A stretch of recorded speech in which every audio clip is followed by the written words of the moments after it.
I often hear sentences like, it is 5 minutes distance, it's 5 minutes by walking.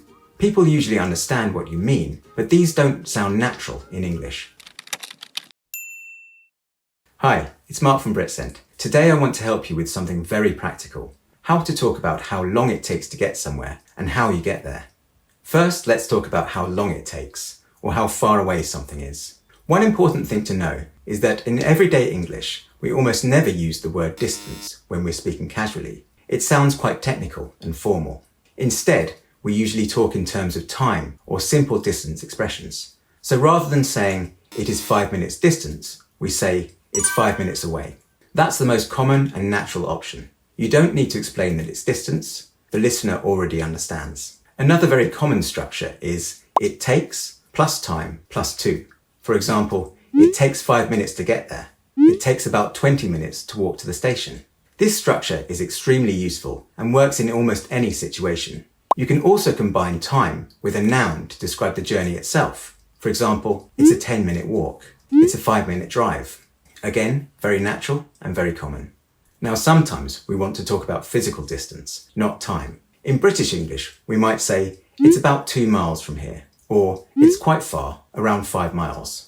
This is a good moment to mention something specific to Britain. Even though the UK officially uses the metric system, for most measurements these days, we still use miles for road distances.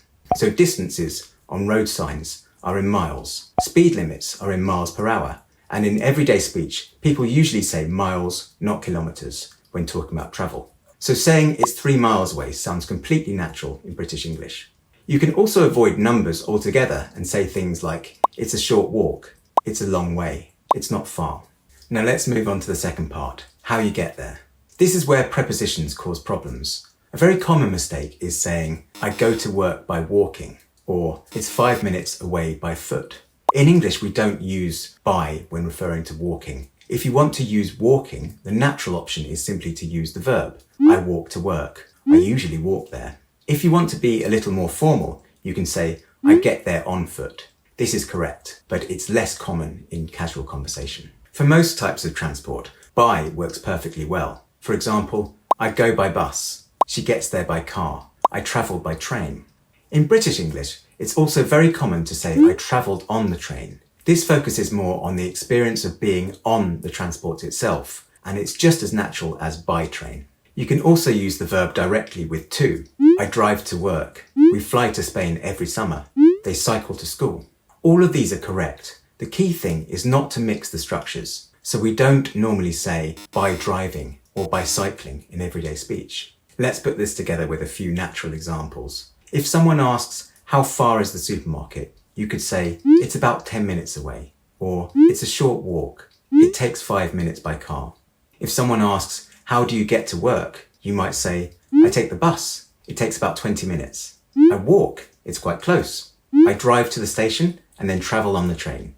All of these sound natural and fluent. So to wrap up, when you talk about how long it takes, use structures like, it takes or it's away. When you talk about how you get there, focus on the verb and the preposition if needed. I walk, I drive, or I go by bus, by train, or on the train. These small changes make a big difference to how natural your English sounds. If this video helped, give it a like, subscribe to the channel, and turn on notifications so you don't miss future lessons. Thanks for watching, and I'll see you next time. Bye!